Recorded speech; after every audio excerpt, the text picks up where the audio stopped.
Hello students, आज भी हम जो है कुछ न्यूमेरिकल्स करेंगे। कल जो न्यूमेरिकल्स किए थे उसके आगे ही कल हमने कॉन्सेप्ट को समझा था कूलम्स लॉ के को, पर आज हम थोड़े अच्छे क्वेश्चंस करेंगे, थोड़े ऊपर के लेवल के क्वेश्चंस करेंगे और सीखेंगे कि किस तरह से हम क्वेश्चंस अटेम्प्ट करते हैं। इनको रटना नहीं है, समझना है, बहुत आसान है। देखो, कल 4 क्वेश्चन हो गए थे, आज 5वां क्वेश्चन है। Two identical small conducting spheres have equal charges q each. Now another identical uncharged conducting sphere is first touched with one of the spheres and then with the other sphere and separated from there. Then what will be the ratio of the final and initial forces? क्या कह रहा है कि 3 उसने identical sphere लिए हैं, 2 पर तो चार्ज है Q, तो इसके सॉल्यूशन में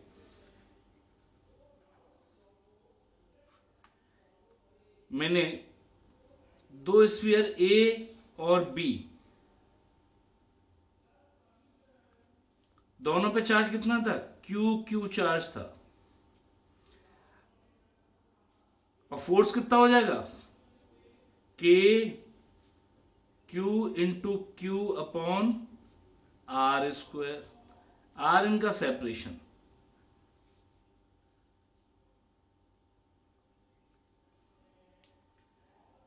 अब वो क्या कह रहा है कि एक और थर्ड स्फीयर जो कि बिल्कुल इसके आइडेंटिकल है, पहले इसको A के साथ टच कराया जाता है। मान लो एक वायर लेकर के, जरूरी नहीं इस स्फीयर को यहीं लाके टच कराऊं मैं, स्फीयर दूर रखा है, एक वायर से कनेक्ट कर देंगे दोनों को, तब भी ये टच बोला जाएगा। तो एक बार इससे टच कराते हैं, तो हमने क्या बताया था, जब आइडेंटिकल स्फीयर हो तो चार्ज का क्या होता है? रिडिस्ट्रीब्यूशन होता है, और दोनों पे अगर आइडेंटिकल है तो दोनों पे इक्वल चार्ज आएगा। तो इस पे चार्ज कितना था? Q था। तो हम लिखेंगे when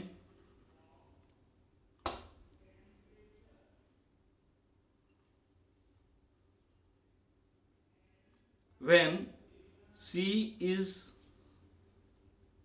touched with A,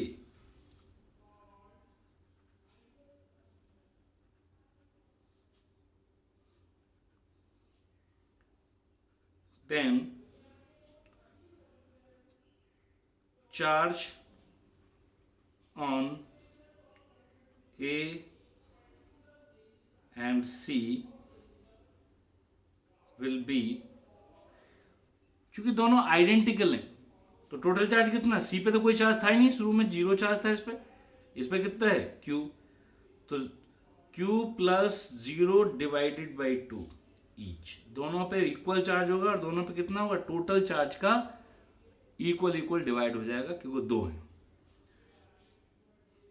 ठीक है, दैट इज Q/2 चार्ज। यानी अब मैं दूसरा डायग्राम बनाकर दिखाऊं आपको, तो अब A पर चार्ज कितना हो गया? Q/2। B पर अभी चार्ज Q है, C पर जो C बहुत दूर रखा था, बहुत दूर रखा हुआ है, इससे कोई मतलब नहीं, इस पे भी चार्ज Q/2 हो गया। अब B और C को जोड़ दिया, टच कराया। जब B और C को टच कराएंगे तो B, इन पे जो टोटल चार्ज है उसका आधा आधा जो दोनों पे जाएगा। तो A पर तो Q/2 हो गया, B और C पर जो चार्ज है उसका आधा आधा दोनों पर जाएगा, तो कितना कितना चार्ज आएगा ये मैं दिखाता हूं दूसरे पेज पर।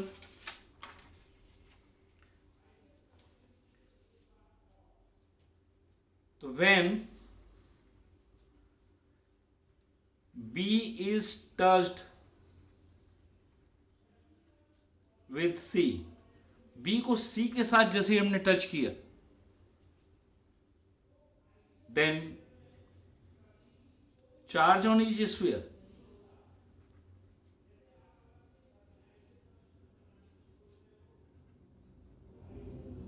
will be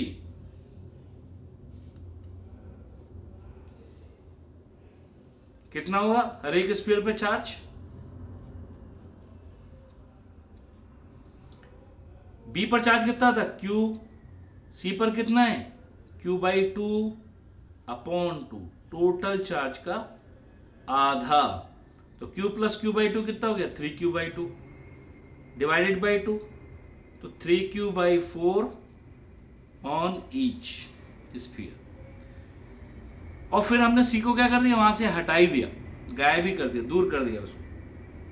तो फाइनली ए पर चार्ज कितना हो गया Q/2 और बी पर चार्ज कितना हो गया 3Q/4। डिस्टेंस कितना है इनके बीच का r। तो फाइनल फोर्स F डैश कितना हो जाएगा Q/2 into 3Q/4 upon r²। तो F डैश अपॉन F कितना हो जाएगा K 3/8 बाहर कर लेता हूं Q² अपॉन r² अपॉन पहले कितना था KQ² अपॉन r²। ये कैंसिल हो जाएंगे तो कितना बचेगा 3/8।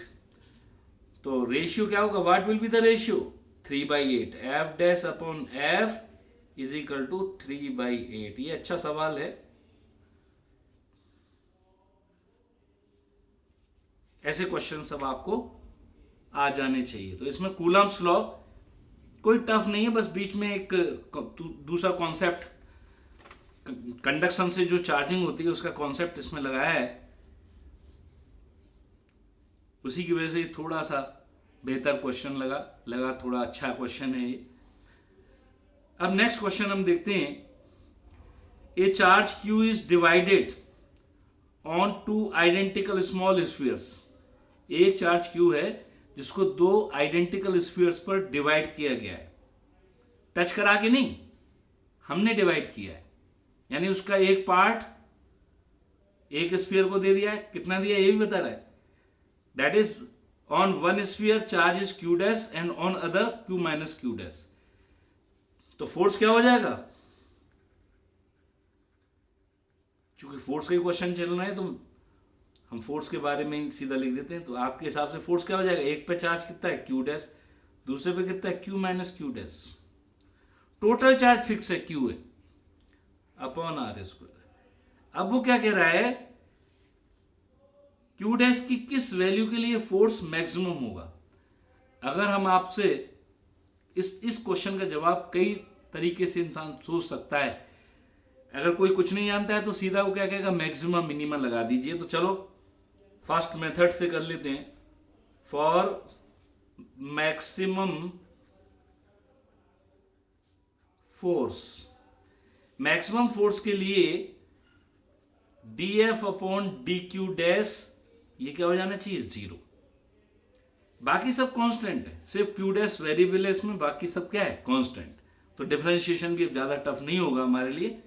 देखो ये इसको मैं लिख लूँ K अपॉन r², ये अलग कर लूँ तो ब्रैकेट में आ जाएगा Q dash minus Q dash square, यानी डिफरेंशिएशन मेनली इसका होना है Q dash minus Q dash square. तो dF अपॉन dQ डैश कितना हो जाएगा dF upon dQ dash is equal to K upon r², Q dash का differentiation Q into Q dash का डिफरेंशिएशन क्या हो गया 1, Q डैश स्क्वायर का क्या हो जाएगा 2 into Q dash is equal to 0। Solve करते ही आ जाएगा Q minus 2Q dash is equal to 0 और Q dash is equal to Q/2।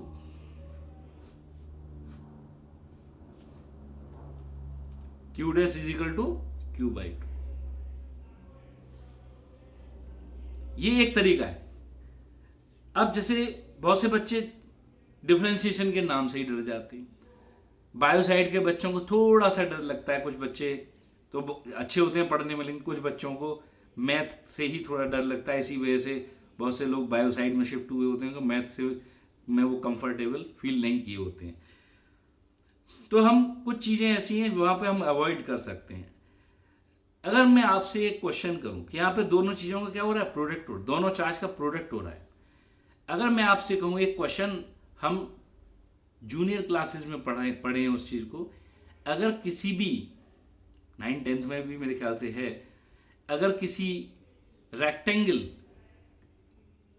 या क्वाड्रिलेटरल, रेक्टेंगल ही बोल देते हैं तो ज़्यादा बेहतर है, 90 डिग्री जिसके एंगल हो, अगर किसी रेक्टेंगल का पेरीमीटर फिक्स है, रेक्टेंगल हम बना रहे हैं, हमने कहा एक ऐसा क्वाड्रिलेटरल बनाइए जिसके सारे एंगल 90 हैं, लेकिन जिसका पेरीमीटर फिक्स है, कांस्टेंट है, तो सबसे ज़्यादा एरिया किसका होगा? तो मैथ वाले बच्चा जो 9-10 तक मैथ पढ़ा है उसको थोड़ा सा पता है, तो वो जानता है कि गिवन पेरीमीटर के लिए सबसे ज़्यादा एरिया किसका होता है? स्क्वायर का। और स्क्वायर की खासियत क्या होती है? दोनों साइड क्या होती हैं? बराबर। ठीक है, चलो ये भी थोड़ी सी ऐसी बात हो गई कि इसमें भी कुछ याद रखना था। अब मैं आपसे एक बात कहता हूं, सेकंड मेथड में अगर मैं कहूं आपसे कि एक नंबर 10 है, उसको इस तरह से डिवाइड करो, डिवाइड 10 ले लो, 8 ले लो, चलो 10 into 2 parts so that product is maximum. यही क्वेश्चन है, यही हमें क्यू को ऐसे डिवाइड करना है कि उसके जो दो पार्ट है उनका प्रोडक्ट क्या हो जाए? मैक्सिमम। फोर्स उसी पे बेस्ड है। तो डिवाइड 10 इंटू 2 पार्ट्स। अब देखो आपने कौन कौन से किए, या तो 1 इंटू 9 करोगे, या 2 इंटू 8 करोगे, या 3 इंटू 7 करोगे, या 4 इंटू 6 करोगे, या 5 इंटू 5 करोगे। यही दो पार्ट होंगे। 9, ये 9 हो गया, ये 16 हो गया, ये 21 हो गया, ये 24 हो गया, ये 25 हो गया। इसके बाद कुछ करोगे तो क्या हो जाएगा? 16 इंटू 4, फिर 24। यानी मैक्सिमम कब आया? जब दोनों क्या थे? इक्वल। यानी इस बात को एज ए कॉन्सेप्ट दिमाग में रख सकते हैं, अगर दो नंबर का सम कांस्टेंट है तो उनका प्रोडक्ट मैक्सिमम तभी होगा जब दोनों नंबर कैसे होंगे? इक्वल होंगे। अगर ये 8 होता तो 4 इंटू 4 हो जाता। ठीक है, इस चीज को प्रैक्टिस कर सकते हो घर पर। तो हम इस चीज को, मैं इसको लिख भी देता हूं जिससे आप लोग इसको याद भी कर सकें। Therefore, it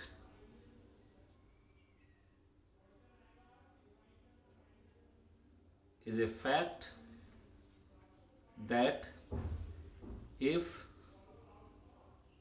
sum of two numbers is fixed, then their product will be maximum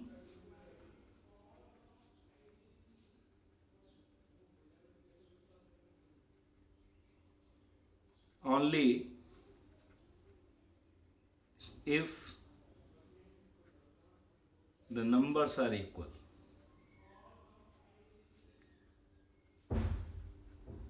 यानी बिना कुछ किए, अगर ये बात याद है तो मैं बिना कुछ किए ही बता दूंगा कि हमारा सम कितना है दोनों का? क्यू। ठीक है, तो दोनों नंबर इक्वल होंगे, यानी Q by two, Q by two. तो आंसर क्या हो गया? Q by two. तो हम दूसरे मेथड से भी आंसर क्या आ जाएगा? क्यू बाई टू आ जाएगा इस क्वेश्चन का, जो भी हमने आपसे डिस्कस किया। जिस किसी को बच्चे को क्वेश्चंस पूछने हो, व्हाट्सएप पे पूछने हो, या जिसके डाउट्स हो, तो व्हाट्सएप पे जैसे ही 4 या 5 डाउट इकट्ठे हो जाएंगे तो मैं एक उसका वीडियो बिल्कुल इस तरह से बना के डाल दूंगा कि व्हाट्सएप पे इतना समझ में नहीं आएगा, सिर्फ उसका सॉल्यूशन लिखूंगा। तो मेरा नंबर आप नोट कर सकते हो, 8979184291। किसी भी टाइप का कैसा भी क्वेश्चन है, कोई मेथड अगर ऐसा लग रहा है क्वेश्चन का कि ये समझ में नहीं आ रहा है, इसका और कोई दूसरा तरीका हो सकता है, ये सब बात आप मुझसे डिस्कस कर सकते हो, क्योंकि क्वेश्चंस को सॉल्व करने के एक से ज़्यादा मेथड हो सकते हैं, रास्ते एक से ज़्यादा हो सकते हैं, और कोई रास्ता किसी के लिए टफ हो, दूसरे के लिए वो इजी हो सकता है। तो अगर किसी को किसी मेथड से अगर क्वेश्चन नहीं समझ में आ पा रहा है तो वो दूसरे मेथड से भी पूछ सकता है, तो उसके लिए दूसरा मेथड भी डेवलप करके देख सकते हैं। अगर पॉसिबल होगा तो डेफिनेटली दूसरा मेथड उसका मिलेगा। अब एक और इम्पॉर्टेंट क्वेश्चन, ये काफ़ी इम्पॉर्टेंट क्वेश्चन है, ध्यान रख लेना। ऐसे क्वेश्चंस पूछे जाते हैं और ये कॉम्पिटिटिव लेवल के क्वेश्चन है, कूलम्स लॉ के डायरेक्ट क्वेश्चन हम कर रहे हैं। क्वेश्चन में क्या है, two identical charge small spheres are suspended from a common point. मैंने एक कॉमन पॉइंट से दो आइडेंटिकल स्फीयर्स को लटका दिया है, ठीक है, मतलब साइज दोनों की एक जैसी। स्मॉल स्फीयर है यानी पॉइंट चार्ज मुझे इसको मानना ही है, क्योंकि स्मॉल वर्ड यूज कर दिया, रिलेटिव वर्ड है, तो ये पॉइंट चार्ज की तरह ट्रीट किए जाएंगे, ठीक है। लाइट थ्रेड, थ्रेड का कोई वेट नहीं है, कोई मास नहीं है, उनको लाइट बोला है, उनकी लेंथ भी इक्वल है। अब वो क्या कह रहा है, अगर इन पे जो चार्जेस हैं वो Q1 Q2 इनके मासेस, भाई आइडेंटिकल देखने में हो सकते हैं, उनके मास डिफरेंट भी हो सकते हैं, ठीक है। उनके मासेस अगर M1 M2 हैं तो इसमें कई क्वेश्चन क्रिएट किए गए। अगर मास भी बराबर है और चार्ज भी बराबर है तो थीटा 1 और थीटा 2 का क्या रिलेशन होगा, मतलब थीटा 1 थीटा 2 का रिलेशन का मतलब हमें कोई मैथमेटिकल फॉर्मूला नहीं बताना है, बस इतना बताना है थीटा 1 बड़ा होगा या थीटा 2 बड़ा होगा, थीटा 1 और थीटा 2 बराबर होंगे या थीटा 1 छोटा होगा थीटा 2 से, ये बात बस हमें यहाँ पर बतानी। अब सबसे पहले हमें इसमें क्या चीज सीखनी है कि कौन कौन से फोर्सेस हैं। 11th का पोर्शन इसमें थोड़ा सा आ रहा है, 11th वाली बातें थोड़ी सी यहां पर आएंगी, उनको हमें देखना है।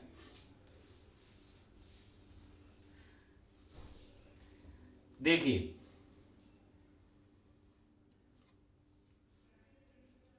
सबसे पहले हम ये देखें कि इसमें कौन कौन से फोर्सेस एक्ट कर रहे हैं।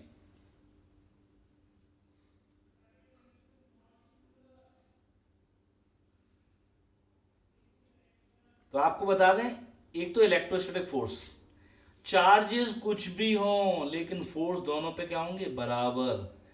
लेकिन दूसरी चीज क्या है, वेट, वेट मास पे डिपेंड करता है, तो मैंने इसलिए यहां Fe लिखा, यहां पर M1G, यहां पर M2G।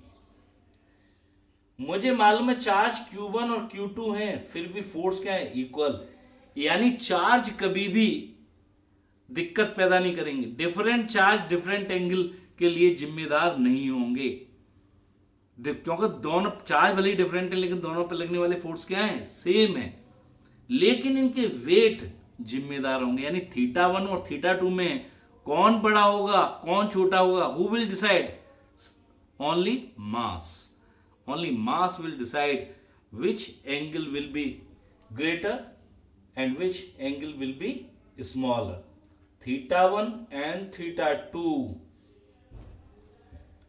तो हम यहां लिखते थे, since electrostatic force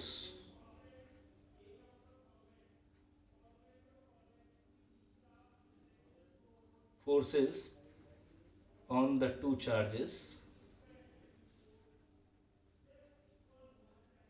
are always same, therefore Fe will not a deciding factor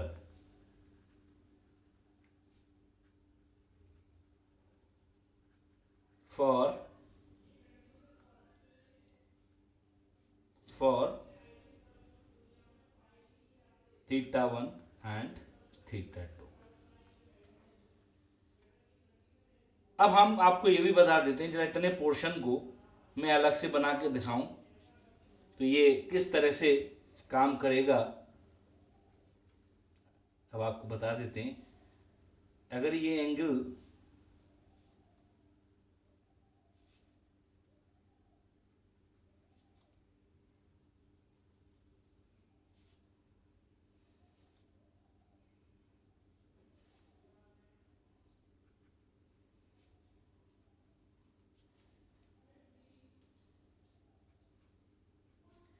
इधर थ्रेड का टेंशन टेंशन Fe और Mg ये तीन मिलकर के इक्विलिब्रियम एस्टेब्लिश किए हुए हैं, तो T के दो कंपोनेंट हो जाएंगे, T cos थीटा और T sin थीटा,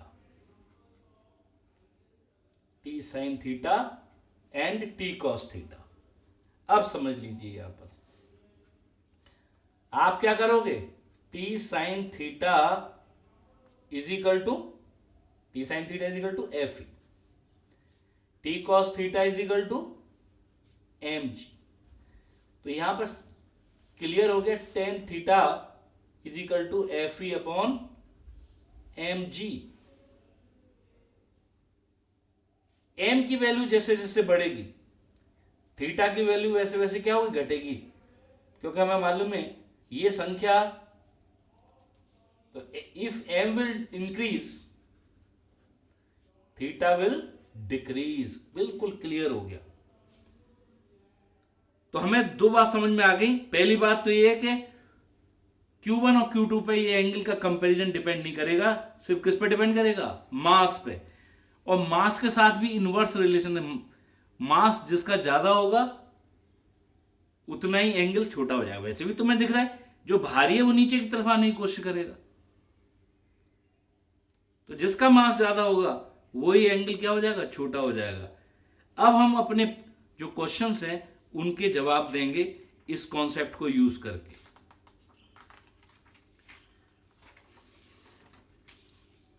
अब फिर दोबारा मैंने यही लिख लिया, मास अगर दोनों बराबर, मैंने क्या, चार्ज को तो हमें देखना ही नहीं है,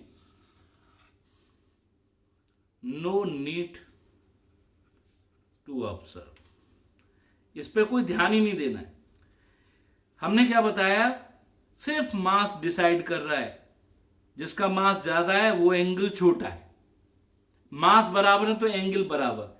यानी पहले वाले केस में, in first case theta one is equal to theta two, क्यों मास बराबर थे। दूसरे केस में भी मास बराबर है, सेकंड केस में भी क्या होगा, theta one is equal to theta two. Theoretical question, कोई न्यूमेरिकल तो करना नहीं हमें इसमें। थर्ड में M1 is greater than M2, जो बड़ा मास है उसका एंगल छोटा, तो थर्ड केस में क्या होगा, theta one is less than theta two. और फोर्थ केस में क्या होगा, देखो थर्ड में भी M1 is greater than M2 है और फिफ्थ में भी, तो थर्ड एंड फिफ्थ दोनों में एक ही आंसर है।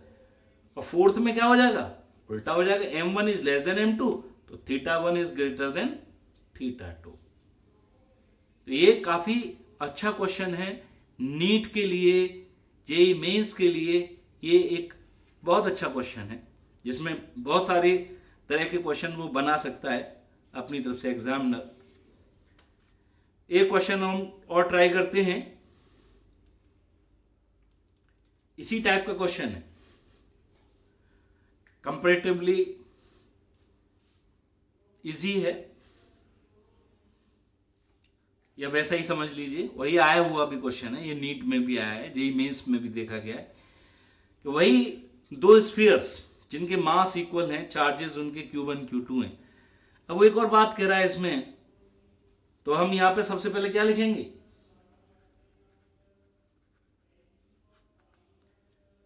एक पॉइंट से जो दोनों स्फीयर्स को हमने इस तरह से लटका रखा है, जैसे सेम वही हमने अरेंजमेंट इक्वल मास वाला ले लिया है, तो दोनों एंगल भी क्या है, थीटा थीटा।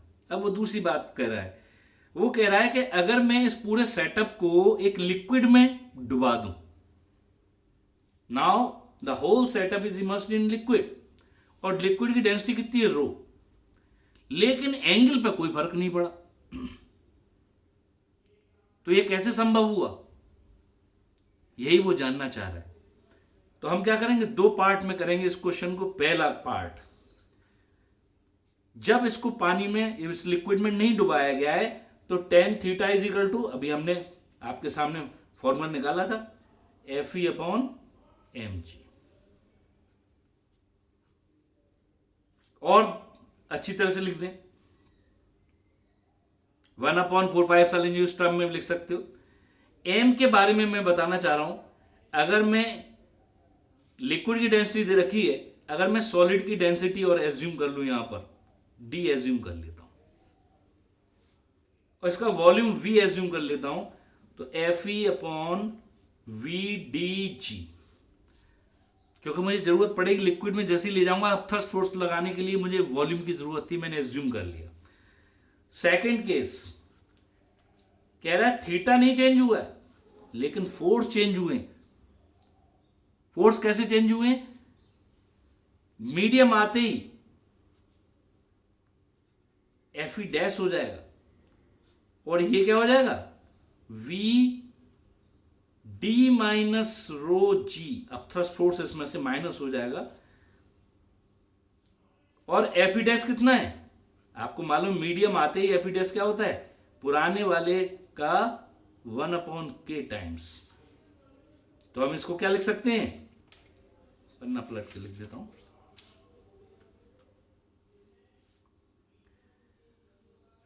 तो tan theta is equal to आ गया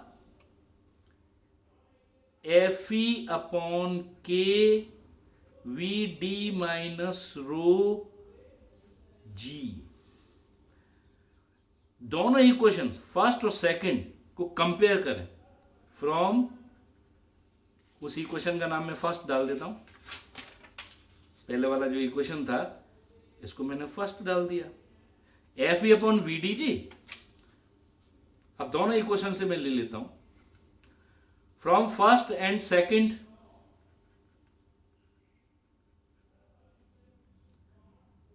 इक्वेशन क्या होगा, लेफ्ट हैंड साइड इक्वल है, राइट हैंड साइड को इक्वल कर दीजिए। Fe upon VdG is equal to Fe upon K VD minus rho g. Fe से Fe कैंसिल, V से V कैंसिल, G से G cancel, K D minus rho is equal to D, K is equal to D upon D minus रो।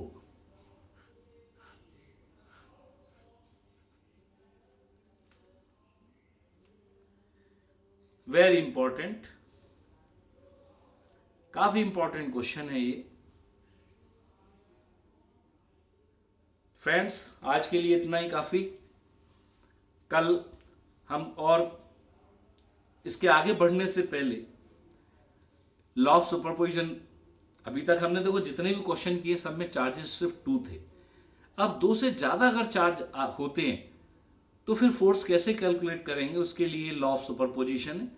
तो अब law of superposition समझ के फिर कुछ अच्छे इक्विलिब्रियम के क्वेश्चंस हैं, और वो पार्ट जब आने लगेगा तो थोड़ा सा कॉन्फिडेंस भी बढ़ेगा, उसमें और अच्छे क्वेश्चन हैं जो कि नीट और जेईई मेंस के लिए ज़रूरी होते हैं सीखना। तो इसके बाद हम वही सीखेंगे। अगर आपको ये चैनल अच्छा लग रहा हो और क्वेश्चन समझ में आ रहे हो तो चैनल को सब्सक्राइब, लाइक और बेल बटन दबाना ना भूलें, जिससे कि मैं उत्साह मुझे और इससे मिलेगा और मैं और ज़्यादा आप लोगों की मदद कर पाऊँगा। Thank you.